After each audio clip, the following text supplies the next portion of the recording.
الشيطان الرجيم. بسم الله الرحمن الرحيم. ولله على الناس حج البيت من استطاع إليه سبيلا. وقال النبي عليه الصلاة والسلام: الحج المبرور ليس له جزاء إلا الجنة. بارك الله لنا. আল্লাহ তাআলার দরবারে লাখ কোটি শুকরিয়া যে তিনি আমাদের সবাইকে দুনিয়ার সর্বরকম এর ব্যস্ততা থেকে ফারেক করে তার ঘরে আসা বসা কিছুক্ষণ ইবাদত করার তৌফিক দান করেছেন। আলহামদুলিল্লাহ। আমি গত সপ্তাহে হজের মৌসুম হিসাবে হজ সংক্রান্ত আলোচনা শুরু করেছিলাম। হজ কাদের উপর ফরজ সেই বিষয়টা আলোচনা করেছি এবং হজ কি উদ্দেশ্যে করব সেটাও আলোচনা করেছিলাম যে হজ কেবলমাত্র আল্লাহ তাআলার সন্তুষ্টির জন্য করা হচ্ছে। আজ আমরা হজের কিছু ফজিলত নিয়ে আলোচনা করব এবং হজের কিছু বৈশিষ্ট্য,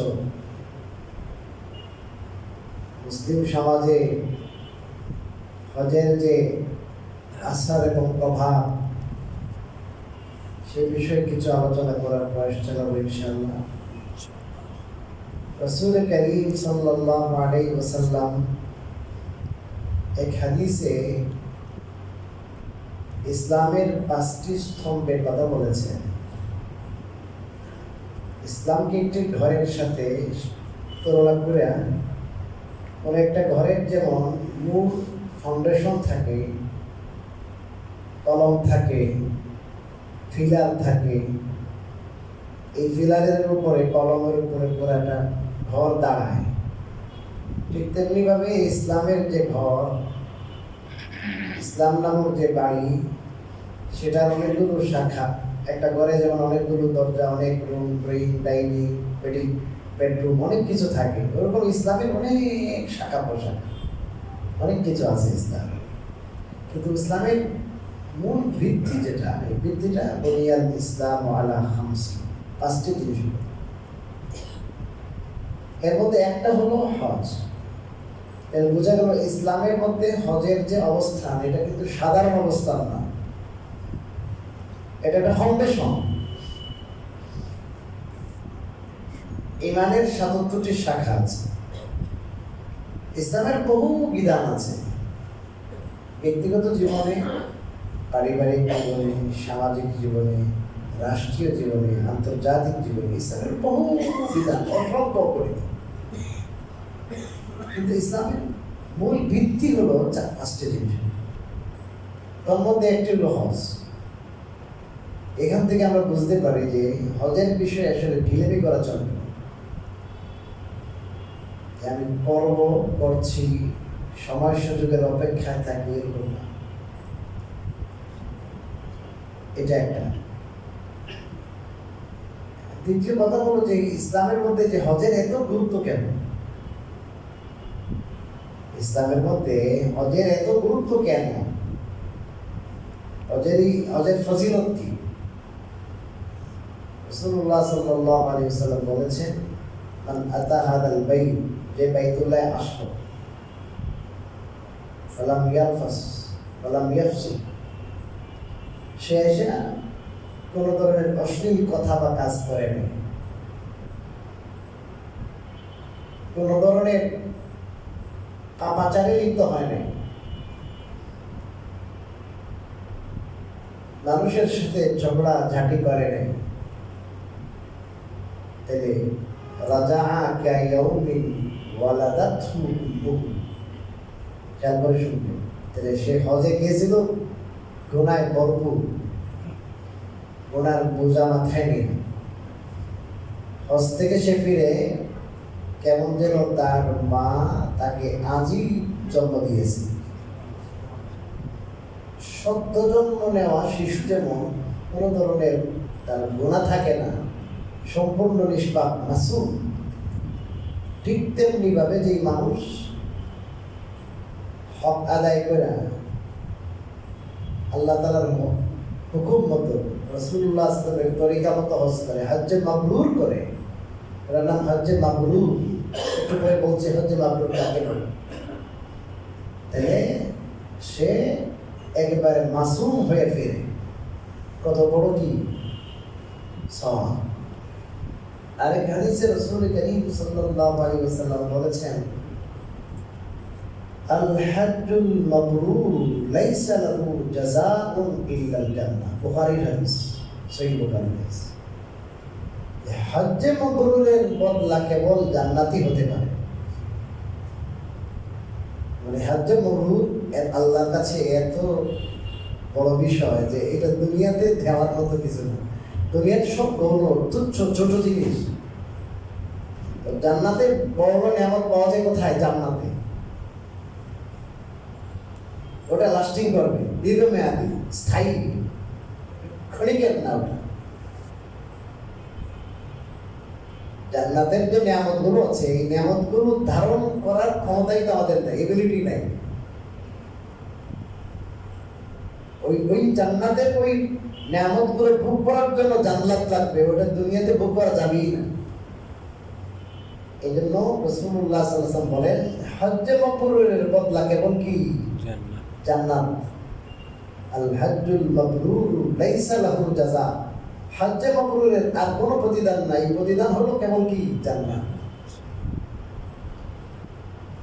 হজ্জে মাবরুর কাকে বলে?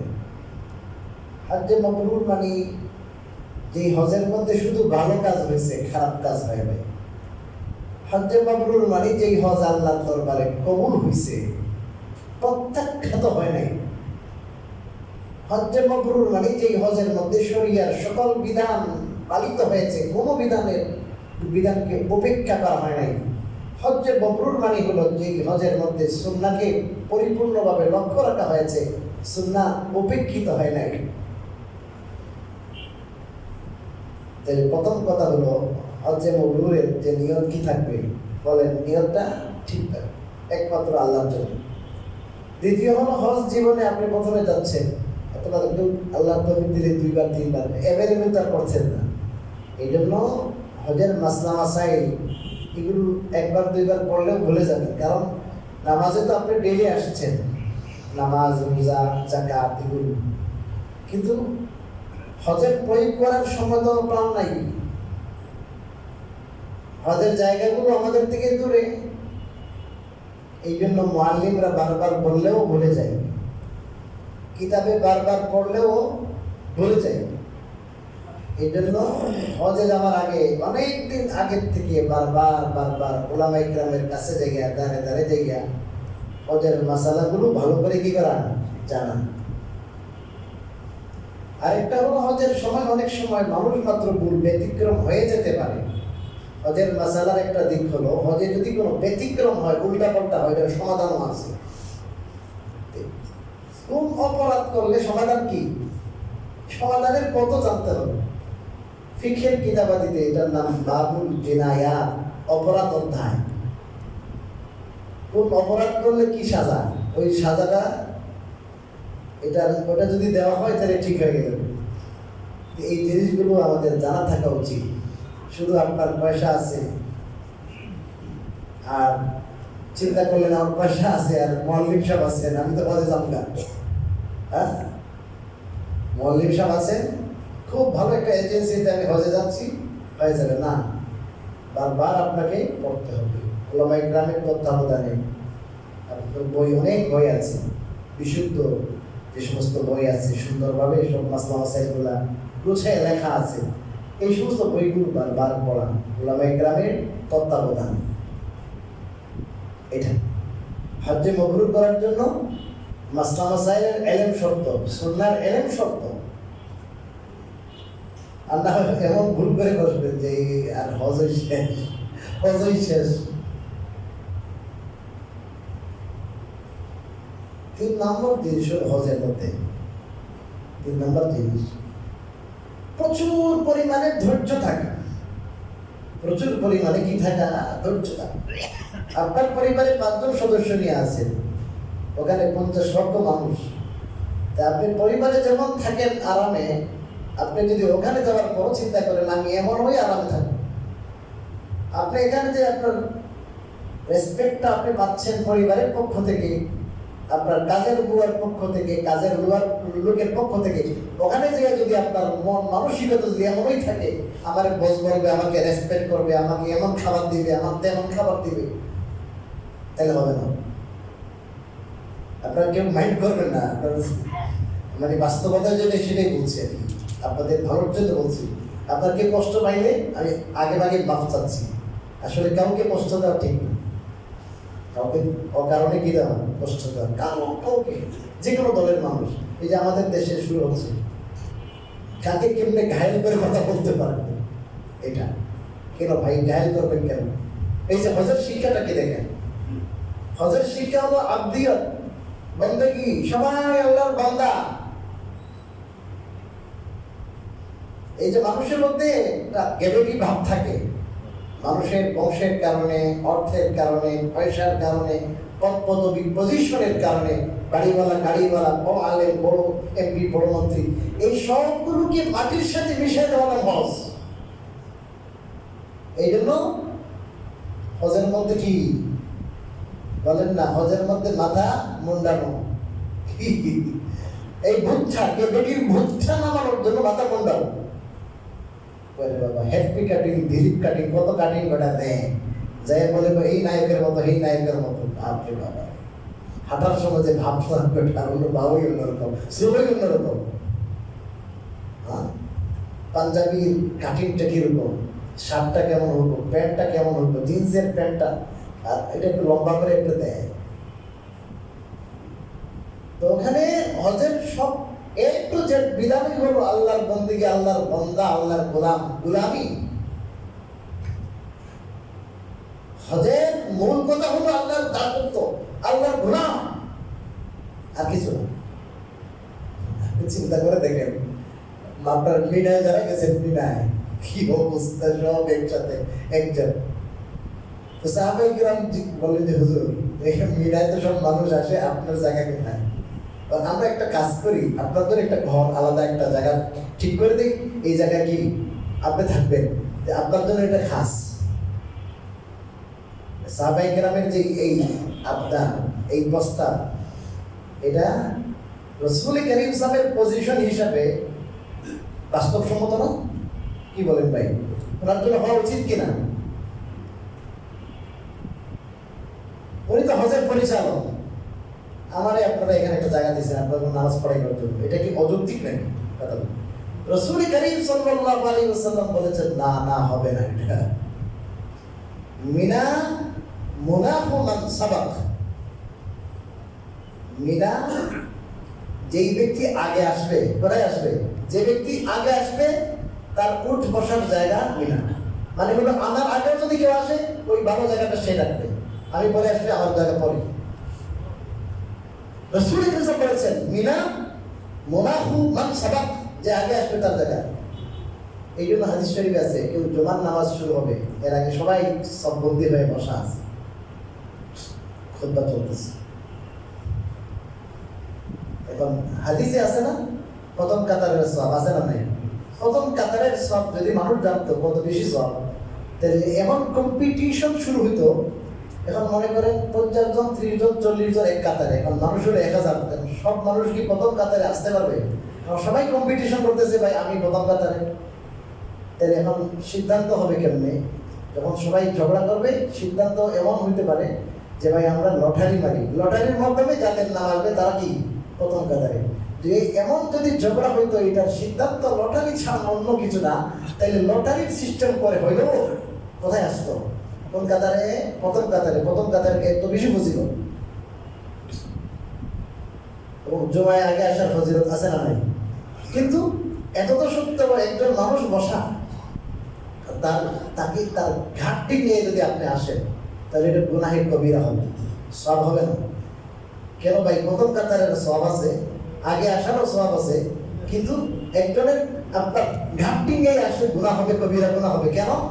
কারণ আপনি তো সওয়াবের জন্য আল্লাহর নৈকট্য লাভ করতে আসছেন, কিন্তু মানুষের মনে কষ্ট দিয়া, মানুষকে তুচ্ছ তাচ্ছিল্য করে আল্লাহ পাওয়া যায় না।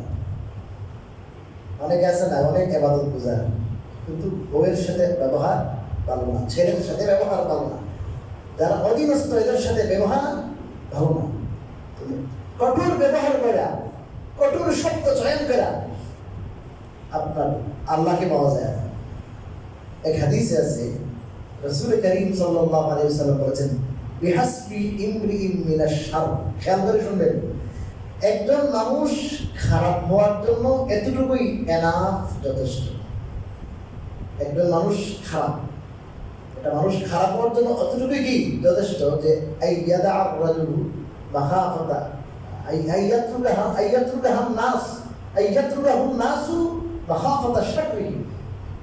যে এত শব্দ খারাপ, মুখের ভাষা খারাপ, ব্যবহার খারাপ, যে মানুষটাকে বাদ দিয়ে দিছে, ভাই এর কাছে যাইও না, এর কাছে গেলেও তো এর মুখের ভাষা কি খারাপ, এর কাছে দাঁড়ে মানুষ যায় না, কারণ তার মানুষ ব্যবহার জানে, তার মুখের ব্যবহার, তার আচার আচরণ উচ্চারণে মানুষ কষ্ট পায়।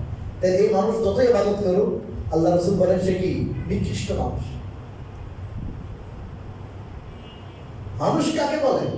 মনুষ্য তো যা বলে আছে, নিজের ঘরের লোক পরের ঘরের লোক, নিজের দলের লোক পরের দলের লোক, নিজের ধর্মের লোক পরের ধর্মের লোক, সবার সাথে সৌজন্যবোধ। কি বুঝ ভাই? সৌজন্যবোধ, সুন্দর আচরণ, ভালো আচরণ করতে পারে, কাউকে গায়েব করবো না আমরা। এই জন্য রাসূল করিম বলেছেন যে হজে গেল যে সে অশ্লীল কথা বললো না, বউয়ের সাথে স্ত্রী এবং স্বামীর মধ্যে যেই ধরনের কথাবার্তা হয় সাধারণত জায়েজ, ওগুলো বলবে না, মেলামেশা করবে না, এবং প্রাথমিক যে কথাবার্তা ওগুলোও বলবে না, এই সংক্রান্ত কথা বলবে না, এবং কি কোন ঝগড়াঝাটি করবে না, থাপাচার করবে না, চোখের খেয়ানত। কত দেশে কত মানুষ আসবে যে একটা প্রবন্ধ যেন কি না করে, খেয়ানত বলেন না, চোখের খেয়ানত না করে, কুদৃষ্টি যেন না দেয়। সম্পূর্ণ কি মুক্ত থাকতে হবে? পাপাচার মুক্ত, সব সময় বন্ধ হয়ে থাকতে হবে। এই জন্য আমি বলেছিলাম আগে যে কি করতে হবে, সবর, প্রচুর পরিমাণ ধৈর্য। কারণ আমি যে পরিবেশে আছি, এই পরিবেশে আমি বড় হই, যে পরিবেশে থাকি, এখানে আমি অনেক যত্নে লালিত হচ্ছি। আমার অধীনস্থ মানুষ আমাকে প্রচুর সম্মান করে, আমার খাবার দাবারের কোনো কি নাই, সমস্যা নাই। ওখানে যে খাবারের সমস্যা, বাড়ির সমস্যা, গরম লাগে, ওখানে যে মানুষের বাড়া দেয়, ওখানে যে আপনার সময় মতো খানা পাওয়া যাচ্ছে না, ওখানে যে মুআল্লিমে আপনার হজ এজেন্সির মালিক বলছে একটা হয়ে গেছে, আরেকটা 2 নম্বরই 3 নম্বরই 6 নম্বরই, কত 9 করবে, এখন যাই আপনার মেজাজ হয়েছে চড়া, আপনি কি ইবাদত করবেন? তা আপনি তো প্রথমেই তাহকিক করবেন, মানুষের থেকে যাচাই বাছাই করবেন যে ভাই আসলে কিন্তু ওনাদের সার্ভিস কি আছে কিনা, ঠিক আছে কিনা, কথায় কাজে বলেন না। আপনি সর্বোচ্চ চেষ্টা করার পরও যদি আপনার ভাগ্যের কারণে যদি আপনি কোনো ধরনের সমস্যার সম্মুখীন হয়ে যান, তাহলে আপনার হজ যদি কি রাখতে চান, ঠিক রাখতে চান, হজের সওয়াব যদি আপনি পেতে চান, আপনার চুপ বন্ধ করতে হবে, মুখটা একবারে ক্লোজ, কোনো কথা বলবেন না। কিছুদিন আগে কাদেরকে ধোকা দিয়ে কন্টাকে নিয়ে গেছে, কোন দেশে নিয়ে যাবে দেখছে না, কয়েকজন দেশে আসছে ভূমধ্য সাগর থেকে, কয়েকজন মারাই গেছে। এরকম তো মানুষ থাকে ভাই, না খায়া কত কষ্ট করে, একটু কষ্ট করবো, এই তো আল্লাহর জন্য একটু কি করবো বলেন, একটু কষ্ট করবো। আলহামদুলিল্লাহ, ওরকম তার না খায়া থাকবেন না, খাইয়েই থাকবেন, একটু কষ্ট হতে পারে, একটু ঘুমের অসুবিধা হতে পারে। ওখানে যা দেখছেন আপনার জায়গা হল 50 জনের, এখন মানুষের সুযোগ থাকবেন কিন্তু যাবে না, অনেক সময় অশৃঙ্খলা হয়ে যায়। সৌদি সরকারও যথেষ্ট আন্তরিক চেষ্টা করে, তারা হাজিরা যেন আরামে থাকে ওনাদের খেদমতের জন্য। আমাদের সরকারও আন্তরিক, বর্তমান ধর্মমন্ত্রী উনি তো অত্যন্ত আন্তরিক, অত্যন্ত আন্তরিক, আলহামদুলিল্লাহ।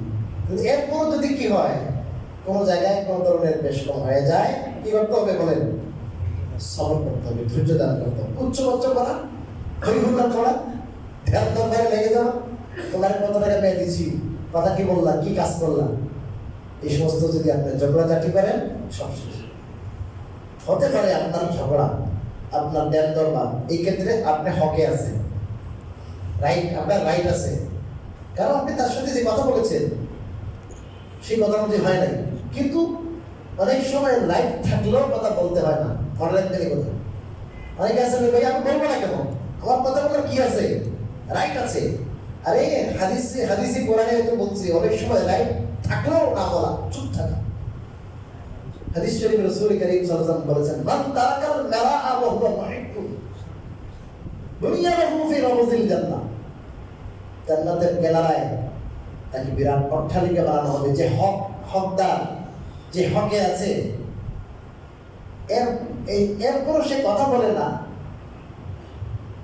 সে ঝগড়া হবে, বিবাদ হবে, দরকার নাই ভাইয়া, ছেড়ে দিলাম, তার কথা বললাম না, অ্যাভয়েড করলেন। এটা আল্লাহর কাছে অত্যন্ত গুরুত্বপূর্ণ, অত্যন্ত দামি জিনিস এটা, যে আপনি হকের উপরে আছেন, আপনার রাইট আছে বলা, আপনি চুপটা বলবেন। এটা আপনার ভদ্রতা, সজ্জনতা, দুর্বলতা না। দেখছেন আজকে দিয়েছি রে, কোনো কথাই পেতে পারেনি, তা আপনি তো বেশি আপনি দিয়েছেন। হাদিস শরীফ আছে, সহিহ বুখারীর হাদিস, সহিহ বুখারী, ইন্নার রাজুলা লা ইয়াতাকাল্লামু বিল কালিমা লা ইউলকি লাহা বালা। একজন মানুষ জান্নাতি মানুষ, কি মানুষ, জান্নাতি, তার আমল সব জান্নাতি মানুষের আমল, কিন্তু সে হঠাৎ করে কোনো এক সময় একটা কথা মাত্র বলছে, কি বলছে, একটা ওয়ার্ড, একটা কথা, একটা বাক্য বলেছে, কিন্তু সে ওরকম খেয়াল করে নাই যে আমি কি বলতেছি। রাসূলুল্লাহ বলেছেন, সে পশ্চিম দিগন্ত থেকে পূর্ব দিগন্ত, বা পূর্ব দিগন্ত থেকে পশ্চিম দিগন্তে চলে গেছে, মানে এত দূর সে চলে গেছে, অর্থাৎ সে জান্নাতি ছিল, কোথায় চলে গেছে, একটা ওয়ার্ডের কারণে, একটা বাক্যের কারণে কি সে জান্নাত চলে গেছে, কিন্তু এই খেয়ালই নেই তার, যে আসলে আমি বললাম কি, এটা তার কি হয়েছে, সে চিন্তা করে না। এই জন্য সব কথা বলতে নাই, হক কথা, সব হক কথা বলতে নাই। কি শিখতে হবে বলেন, ধৈর্য ধারণ শিখতে হবে, সবর করতে হবে। আর ইন্নাল্লাহা মা'আস সাবিরিন, সবরকারীদের সাথে কে আছে? এই যত গন্ডগোল দেখতেছেন সবগুলো হলো আমাদের মধ্যে ধৈর্য নাই, মানবতা নাই, সৌজন্যবোধ নাই, ভ্রাতৃত্ব নাই। কে কোন দল, এটা সবাই ভাই ভাই, মুসলমানের গায়ে হাত দিতে পারে না, মুসলমানকে কটু কথা বলতে পারে না, যে দলের হোক না কেন, ভিন্ন মতাদর্শ থাকতে পারে, থাকবে না কেন? এটা তো পুরা দুনিয়ার ইতিহাস হলো, ভিন্ন মতাদর্শ আছে, থাকবে, ভিন্ন ভিন্ন দলও থাকবে, ভিন্ন ধর্মও থাকবে। আখেরাতে আল্লাহ হিসাব করবে, হিসাব আল্লাহর কাছে হবে, কিন্তু কটুক্তি করবে, কটুবাক্য, রাজনীতি করতে হলে শিখতে হবে এগুলো। অনেকে আছে না যে কথার রাজনীতি, কে কাকে কথা দিয়ে কত ঘায়ল করতে পারে, কথার রাজনীতি এই কয়েক বছর আগে শুরু হয়েছিল। বরঞ্চ এমন নিয়মও ছিল এদেরকে, যে বাছাল প্রকৃতির মানুষ, যে কথা আপনি ঘায়ল করতে পারে, এই ধরনের ফালতু লোকদেরকে বড় মন্ত্রিত্ব দিয়েছিল। আমাদের পকেটের টাকা দিয়ে, করের টাকা দিয়ে, ট্যাক্সের টাকা দিয়ে ওদের কি হয়েছে, বেতন হয়েছে, কই গেলে মানে তো পলায়ন করতেছে। এগুলো সম্মান নয়। কে কত মিথ্যা বলতে পারে, আর কে কত বিরোধী দলকে কি করতে পারে, ঘায়ল করতে পারে, এই ধরনের লোকদেরকে কি প্রমোশন দেওয়া হইতো, এই ধরনের লোকদেরকে কিন্তু আপনার অনেক ভাবে পুরস্কৃত করা হতো। আরে ব্যাপারে দিছে রে, কথা নিয়ে জানে, জ্বালাইতে পারে, মানে যে যত আগুন লাগাইতে পারে, যে যত ঢেউ খেলতে পারে, এই লোকের কি বেশি দাম, বেশি, ভদ্র মানুষের দাম নেই। তুমি এত ভদ্রতা দিবি রাজনীতি না নিবি, কয়টা একবারে ছুরি ঢুকাইতে হবে, এরকম রাজনীতি। এটার নাম রাজনীতি না, এটা দিয়ে তো তোমার রাজনীতি প্রমোশন হয়ে যাবে, ব্যক্তিত্ব, হ্যাঁ, অনেক কিছু হতে পারে দুনিয়াতে, ক্যারিয়ার হতে পারে, ক্যারিয়ার, রাজনীতি ক্যারিয়ার, কিন্তু আখিরাত শেষ, আখিরাত শেষ। এই জন্য কোনো দলকে আমি বলছি না, হজের আলোচনা থেকে আসছি, কথা দিয়ে কথা আসছে, যে আমরা প্রত্যেক মতাদর্শের মানুষের মূল্যায়ন করব। সেগুলো মানুষ সে একজন রাজনীতি, প্রত্যেকের একটা অবস্থান আছে, পজিশন আছে, ঠিক না ভাই? যে যে পজিশনে আছে তার পজিশন হিসাবে সে মূল্য পাওয়ার কি রাখে, হক রাখে। এগুলো যদি আমাদের বুঝ থাকতো তাহলে আমাদের আজকে এই অবস্থা হতো না। এই এত সুন্দর দেশের আমরা আশা করছিলাম সবাই মিলেমিশে থাকবে। আগের বাংলাদেশ যেটা ঠেলাঠেলি মারামারি খোঁচাখুচি, আগুন লাগায় কয়েক টুকরা লাগায় নিচে লাগায়, এই যে রাজনীতি, এই রাজনীতিটা বন্ধ হয়ে যাওয়ার কথা ছিল। আমরা আশাবাদী, আমরা সবাই ভাই ভাই ভাই থাকবো। কি ভাই বলেন? ভাই ভাই, কোনো ধরনের কি নাই, অরাজকতা নাই, অশৃঙ্খলা নাই। মুসলমানের গায়ে কেন আক্রমণ করবে? কেন মুসলমানকে আপনার কথা দ্বারা কি বলবো কষ্ট দিবে? হজের শিক্ষা কি? হজের শিক্ষা সব এক কাতারে,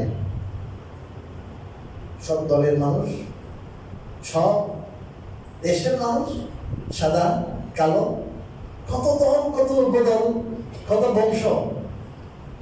গোলাম আগের জমানায় ছিল, এখনো আছে কোথাও কোথাও ইসলামী হুকুমত যেখানে আছে, ইসলামী জিহাদ আছে। মালিক গোলাম সব এক কাতারে, সব আল্লাহ গোলাম। আর যাই একবার পাগল হয়ে শুরু করতেছে লাব্বাইক আল্লাহুম্মা লাব্বাইক লাব্বাইক লা শারীকা লাক লাব্বাইক ইন্নাল হামদা ওয়ান নি'মাতা লাক ওয়াল মুলক লা শারীকা লাক। লাব্বাইক আল্লাহুম্মা, আল্লাহ আপনার দরবারে এসে গেছে। আল্লাহ সারা দুনিয়ার জীবনে গুনাহ করতে করতে পাপ করতে করতে আল্লাহ আপনার দরবারে হাজির। আপনার কোনো শরীক নাই, আল্লাহ আপনি একা, আপনার দরবারে হাজির। তো নিজেকে ছোট করা, নিজেকে ছোট করে উপস্থাপন করা, মাথায় কিছু নাই, টুপিও নাই, কিছু নাই, মাথার গোন্ডায়া মাথা থেকে কাপড় রাখতে পারবেন না, সাদা কাপড় পরে পাগলের মতো, পাগল বেশে আল্লাহর দরবারে হাজির। আর বলতেছে লাব্বাইক আল্লাহুম্মা লাব্বাইক। আল্লাহ, হজের শিক্ষা হলো গোলামীর শিক্ষা, হজের শিক্ষা হলো ভ্রাতৃত্বের শিক্ষা। যত ধরনের দল উপদল, যত ধরনের খণ্ড বিখণ্ড আছে পুরো দুনিয়ায় মানুষ, এই সবগুলোকে জোড়া দেওয়ার শিক্ষা হলো হজের শিক্ষা। সবাই এক কাতারে, একই মাঠে, আরফার মাঠে, মিনার মাঠে, সবাই তাওয়াফে, আলাদা কোনো ভিভিআইপি নাই, ভিআইপি নাই, সব এক জায়গায় তাওয়াফ করতেছে। এক জায়গায় পা লাগতেছে, অসুবিধা নেই, পা তো লাগবেই। ওখানে যে কষ্ট হয়, ওই কষ্টর দ্বারা অহংকারের ভূতটা তোমরা। হাদিসে আছে আল্লাহ তাআলা এই দুনিয়াতে আল্লাহর নিজাম ঠিক রাখার জন্য এরকম অনেক শ্রেণীর মানুষ সৃষ্টি করেছে। কেউ আছে জুতা সেলাই করতেছে, কেউ পান বিক্রি করতেছে, আছে না নাই? কেউ ভ্যানের মধ্যে মাল বিক্রি করতেছে, কেউ ময়লা টানতেছে, ময়লা। সবাই বড় লোক বানাইলে আপনার ময়লাটা কিন্তু ময়লাটা দেন কে করবি? আল্লাহ। এই যে ময়লা টানতেছে এর মধ্যে বিনয় আছে, কি আছে? বিনয়, এর মধ্যে অহংকার নাই। সেই বিনয়ের কারণে কি হতে পারে? জান্নাতে যেতে পারে। হাদিসের মধ্যে আসছে যে মানুষের অন্তরে মান কানা ফি কলবিহি মিসকালু হাববাতিন মিন খারদালিন মিন কিবরি লা ইয়াদখুলুল জান্নাহ। রাসূলুল্লাহ সাল্লাল্লাহু আলাইহি ওয়াসাল্লাম বলেছেন, আরে ভাই জান্নাতে যাওয়া এত সহজ না তো। জান্নাতে প্রবেশ করবে না ওই ব্যক্তি যার অন্তরে সরিষা দানার পরিমাণ অহংকার আছে। হাদিসের মধ্যে এই যে কথাটা মিসকালু হাববাতিন মিন খারদাল, এটা অনেকবার আল্লাহ রাসূল বলেছেন। মানে ক্ষুদ্র থেকে ক্ষুদ্র, ক্ষুদ্র অতি ক্ষুদ্র, ছোট থেকে ছোট জিনিস বোঝাইবার জন্য আর কোনো জিনিস ছিল না। এটি বুঝেছি যে ভাই সরিষার কি 1 কেজি নাকি প্রধান নাকি সরিষার দ্বারা 1 কেজি 100টা 1 আনা হবে, 1 আনা হবে। এই পরিমাণ অহংকার বর্ণাংশী যদি কোনো মানুষের অন্তরে থেকে থাকে, আল্লাহ রাসূল বলতেছেন সে কোথায় যাবে না? জান্নাতে যাবে। জান্নাতে যাবে যার মধ্যে আব্দিয়ত আছে, গোলামি। আমি আল্লাহর বান্দা, আমি ছোট মানুষ, ময়লার ট্যাঙ্কি নিয়ে ঘুরতেছি। কিসের এত অহংকার, কিসের এত দাম? হজের গুরুত্ব এই জন্য তো মানুষকে আল্লাহ বিভিন্ন শ্রেণীতে কি করেছেন? বিভক্ত করেছেন। কেউ বলবো প্রধানমন্ত্রী, কেউ রেলের প্রধান, কেউ পুলিশ প্রধান, কেউ একটা থানার প্রধান, কেউ একটা জেলার প্রধান, কেউ একটা স্কুলের প্রধান, কেউ একটা মাদ্রাসার প্রধান, কেউ একটা মসজিদের প্রধান, কেউ একটা কমিটির প্রধান, কেউ একটা মার্কেটের প্রধান, আছে না নাই? সব জায়গায় আল্লাহ তাআলা দুনিয়াতে হলো শৃঙ্খলার জন্য লাগেই। আবার কেউ কোটিপতি, লাখপতি, বিলিয়নার আছে কিনা? বাড়িওয়ালা, কেউ ভাড়াটিয়া, কেউ গেটম্যান, কেউ ময়লা টানতেছে। এই যে জিনিসটা আল্লাহ তাআলা যে স্তর বিন্যাস করেছে, এগুলো দুনিয়ার নিজাম চালুতে ঠিক রাখে না। এগুলোর কারণে যদি যারা বড় লোক, তাদেরকে বড় পজিশনে আল্লাহ দিয়েছেন, এদের অন্তরে স্বাভাবিকভাবে কি আসা যাওয়ার কথা? একটু বলেন না, স্বাভাবিকভাবে একটু বড় মানসিক, একটু অহংকার, টাকার একটা গরম আছে, পদের একটা গরম আছে, পয়সার একটা কি আছে, গরম আছে না নাই? এই হজের উদ্দেশ্য হলো এই সমস্ত মানুষের পয়সা আছে, পজিশন আছে, এরা হজে যায় যে ওই গরম যেটা আছে, এই অহংকার যেটা আছে, ওই দ্রব্য যেটা আছে, এই বর্মাংশী যেন মাটির সাথে মিশাইয়া দেয়। কারণ এটা যদি না হয় তাহলে সে তো কোথায় যাবে না? কথা বলেন না, জান্নাতে যাবে না সে। রাই পরিমাণ সরিষার দ্বারা পরিমাণ থাকলেও জান্নাতে যাবে না। তার আগে আপনি প্রতিদিন যাকে ময়লা বা হাত দিয়ে ময়লাটা ছেড়তেছেন, ওই ময়লার লোকই আপনার আগে জান্নাতে যেতে পারে। আমি তো মাঝে চিন্তা করি, কোনোদিন ময়লা লোকের সাথে দাম ব্যবহার করবেন না, 5-10 টাকা দিয়ে দিয়ে দেন। বিশ্বাস করে মনের কথা বলতেছি। আমার তো মনে হয় আল্লাহ আমাকে, আমি জান্নাতে যাবো না, ময়লা লোক তো যেতে পারে, সে ময়লা টেনে যেতে পারে, আপনি বাড়িওয়ালা না হয়েও আপনি আটকে পড়তে পারেন। ওদের সাথে দাম ব্যবহার করবেন না। বাসায় 3 তলা 4 তলা 5 তলা যেতেছে, নামতেছে, মাঝে মাঝে বের ভাই 10 টাকা চা খেয়ে না। হতে পারে তার মনের মধ্যে যে এই যে একটা আরাম, তাকে একটা 1 গ্লাস শরবত খাওয়াই লাগবে। এটা না হলে ভাই সব বাড়িতে সব দুর্গন্ধ থাকতো এদের কারণে, ঠিক না?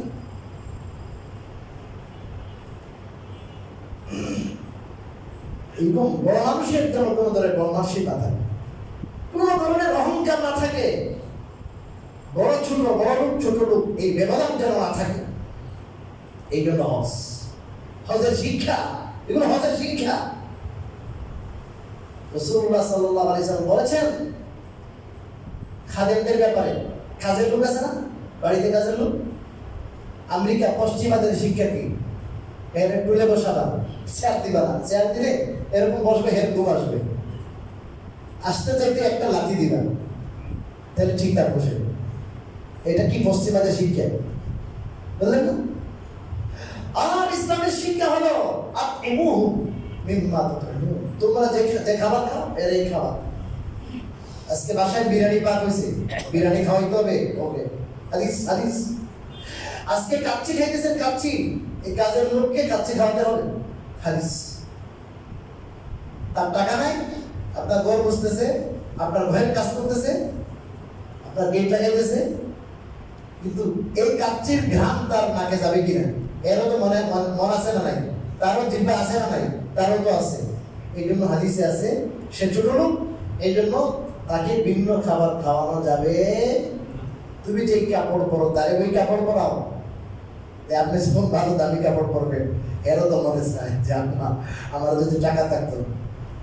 এই যে আপনার মানে এই যে ভ্রাতৃত্ব যে কিরকম দেখেন, এই কাজের লোকটাকে বলছে যে তুমি আমাকে রাখো, তারে মহব্বতের সাথে রাখো, তারে ছোট, তার হয়তো সে টাকা পয়সা নাই, আল্লাহ তাকে এই শ্রেণী করেছে, এই জন্য তাকে ছোট ভাবার কোনো কারণই নাই। এই ছোট ভাবতে যেন না পারেন, তাকে ছোট লোক ভাবতে যেন না পারেন, এই সাইকোলজিক্যাল ভাবে চিকিৎসা করেছেন। এটা একটা হলো এইভাবে আপনার তাকে একটু আরাম বোঝানো হলো, তার মন মানসিকতা খুশি হলো। আরেকটা হলো আমাদের একটা সাইকোলজিক্যাল কি হলো চিকিৎসা, ট্রিটমেন্ট, যে যখন তাকে কি করা হবে, সেম খাবার খাওয়ানো হবে, সেম কাপড় পরিধান করানো হবে, তখন ওই মনের মধ্যে এটা আসবে না, এটা ছোট লোক, এটা ছোট লোক, বাম হাত দিয়ে চাবি নেয়, তখন যাতো চাবিটা নিয়ে যান, বাম হাত দিয়ে দেয়। আরে বাম হাত দিয়ে চাকরকে দিবেন না, ডান হাত দিয়ে দিবেন। ডান হাত দিয়ে যে সুন্নত, এটা কি শুধু হুজুরকে দিবেন এই জন্য, বড় মানুষকে না, না না, ছোট বাচ্চাকেও ডান হাত দিয়ে দেওয়া সুন্নত, বাম হাত দিয়ে দিবেন না। তুই তুকারি করবেন না বাচ্চাদের সাথে, বাচ্চারাও কিন্তু এদের মধ্যে ইজ্জতে নফস, গায়রত, আত্মসম্মান বাচ্চার মধ্যেও আছে। কিন্তু ওই কালকে আমার এক হুজুরে শুনেছে, মা রাগ করে রে তুই এরকম করলে কে, সে সাথে সাথে বলছে, মা তুমি আমার আপনি আমাকে তুই বললেন কেন? আমি চিন্তা করলাম যে না, এই ছোট বাচ্চা তার মাথায় এটা আছে, সেও এটা বুঝে। সম্মান, আত্মসম্মান, এটা আল্লাহ তাআলা মানুষের অন্তরে দিয়ে রেখেছে। প্রত্যেকের আত্মসম্মান আছে, অনেক সময় বুঝাইতে পারতেছে না, বলতে পারতেছে না, আমি তো ছোট মানুষ, আবার তো বললে তো থাপ্পড় লাগাই পাবো। হজের শিক্ষা বলতেছি, হজের শিক্ষা হলো ছোট বড় লোক, ধনী গরিব কোনো কি নাই বলেন, ব্যবধান নাই, সব এক কাতারে, সব আল্লাহর বান্দা, সব আল্লাহর বান্দা। বরং টাকা পয়সা পদ পজিশন হইলে হিসাব লম্বা, হিসাব কি লম্বা হিসাব। আর এগুলোর কি নাই, রিক্সা ড্রাইভারের হিসাব লম্বা নয়, দিনে আনে দিনে খায়, এই হিসাব ছোট। হাদিসের মধ্যে আছে 500 বছর আগে যে উঠে আসে, হাদিসে আছে 500 বছর আগে যে উঠে গরিব জান্নাতে। আর আমি তো চিন্তা করতে, হ্যাঁ কি আর তুই দোকানে করতেছিস। মানুষকে সম্মান দেওয়া জানতে হবে, সম্মান দেওয়া শিখতে হবে। হজে যায় এগুলো প্রয়োগ হবে। এই ভূত যেগুলো আছে মানুষ হিসাবে আমাদের মধ্যে থাকে, আমার মধ্যে থাকতে পারে, এগুলো মরতে হবে। এই জন্য হজে যাওয়া দরকার, বারবার যাওয়া দরকার। আর আল্লাহর ঘরের রহমত, এখানে 120টা রহমত নাজিল হইতেছে। ওইটা যখন আল্লাহর ঘরকে ওই চোখে দেখবেন, আল্লাহর রহমত আসবে, ফয়েজ, বরকত, খায়ের, আল্লাহর মহব্বত, আল্লাহর ইশক, আল্লাহর প্রেম, আল্লাহর ভালোবাসা, এগুলো অন্তরে আসবে। ওগুলো দিয়ে 1-2 বছর 3-4 বছর যাবে, আবার যাবে। এই জন্য তো আছে তাবিউ বাইনাল হজ্জ ওয়াল উমরা ফাইন্নাহুমা ইয়ানফিয়ানিল ফাকর ওয়াজ যুনুব। গুরুত্বপূর্ণ হাদিস, খুব খেয়াল করে শুনবেন। তাবিউ বাইনাল হজ্জ ওয়াল উমরা, রাসূলুল্লাহ সাল্লাল্লাহু আলাইহি ওয়াসাল্লাম বলেছেন যে হজের পরে উমরা, উমরার পরে হজ, একটার পরে আরেকটা করো। প্রশ্ন হলো, হুজুর হজের পরে 7 লাখ গেছে এবং উমরা করলে 1.5 লাখ 2 লাখ, তাহলে তো আমি অভাবী হয়ে যাব। উমরা করলাম 1.5-2 লাখ, আল্লাহ রাসূল ভাই উমরা করছো তাহলে হজ করো, একটার পরে আরেকটা। উমরার পরে হজ করলে, হজের পরে উমরা করলে অভাব আসবে, টাকা পয়সা কি হবে, খরচ হবে। রাসূলুল্লাহ সাল্লাল্লাহু আলাইহি ওয়াসাল্লাম বলেছেন, না না, ফাইন্নাহুমা ইয়ানফিয়ানিল ফাকর ওয়াজ যুনুব। তাই হজ এবং উমরা এই দুইটা অভাব অনটন, দারিদ্র এবং গুনাহকে দূর করে দেয়। বুঝেন না? অভাব অনটন আসতে দেয় না। আর অভাব কি করে কম? হজের পরে উমরা করলে, উমরার পরে হজ করলে কি হয়? অভাব আসে না, অভাব দূর হয়, অভাব দূর হয়। এই হাদিস যখন আমরা দারুল উলুম দেওবন্দে, বিশ্ববিখ্যাত বিদ্যাপীঠ, সেখানে আমরা পড়লাম যে আমাদের উস্তাদ তখন ওনার হাদিস পড়ানোর বয়স অর্ধ শতাব্দী। কত শতাব্দী? 50 বছর যাবত হাদিস পড়া। বিশ্ববিখ্যাত মুহাদ্দিস আল্লামা মুফতি সাঈদ আহমদ পালনপুরি রহমতুল্লাহ আলাইহি, লাখের উপরে ছাত্র। উনি বললেন, मैंने तो उसका आजमा लिया है। আমি তো বারবার, আমি গরিব মানুষ ছিলাম, বারবার হজ করেছি, কিও করেছি বলেন না, উমরা করেছি। আমি পরীক্ষা করে পাইছি 100% কথা কি সত্য। পরীক্ষা করার জন্য না, আমি এমনি রাসূলের কি হাদিসে বিশ্বাস আছে, আমি আমল করেছি এবং নতিজা পেয়েছি হাদিসে যেমন আছে তেমন। ওই যার সন্দেহ আছে সে ধরো পরীক্ষা করে না, হুজুর কইছে যার টেস্ট করার দরকার টেস্ট করে নাও। হজে কি হয় না, এই ভাইরা যারা চিন্তা করতেছেন এত টাকা কেমনে হজ করে, দূর দূর করে অন্তরে, অন্তরে দূর দূর সরান। প্রাক নিবন্ধন শুরু করেন 2027-এ, রাজি আছেন ইনশাআল্লাহ? 2027-এ প্রাক নিবন্ধন করেন, ওমরা করেন, হজ করেন, আর আল্লাহর ইশক করেন। দুনিয়ার মহব্বত, দুনিয়ার ভালোবাসা, বাচ্চাদের ভালোবাসা, এগুলো লাগে, এগুলো উপরে উপরে লাগে, কিন্তু এগুলো ভিতরে ঢুকে গেলে এগুলো কেউ নিয়ে যায় না। নিয়ে গেছেন কেউ? আল্লাহর ভালোবাসা, আল্লাহর ইশক মহব্বত নিয়ে করতে হবে। আর আল্লাহর ভালোবাসা, আল্লাহর ইশক, আল্লাহর মহব্বত ওখানে গেলে বেশি বেশি ওখানে গেলে দেখবেন। এখানে আপনার 1 ঘন্টা এখন হুজুর হাবিব সবাই তো লম্বা কেন করতেছেন, আস্তে আস্তে একটু তাড়াতাড়ি শেষ করে। ওখানে যে 11টা হয়ে যেতেছে লম্বা তারাবি, তারপরে আমি 1-1.5 ঘন্টা পরে আবার তাহাজ্জুদ শুরু, মজাই তো লাগে। ওখানে গেলে আনন্দ লাগে না, কারণ ওখানে গেলে আল্লাহর ইশক এসে গেছে। মহব্বতের কারণে সারা রাত জাগা যায়, ভালোবাসা আসলে সারা রাত শুধু গেল 3 ঘন্টা 4 ঘন্টা গেল কেমনে?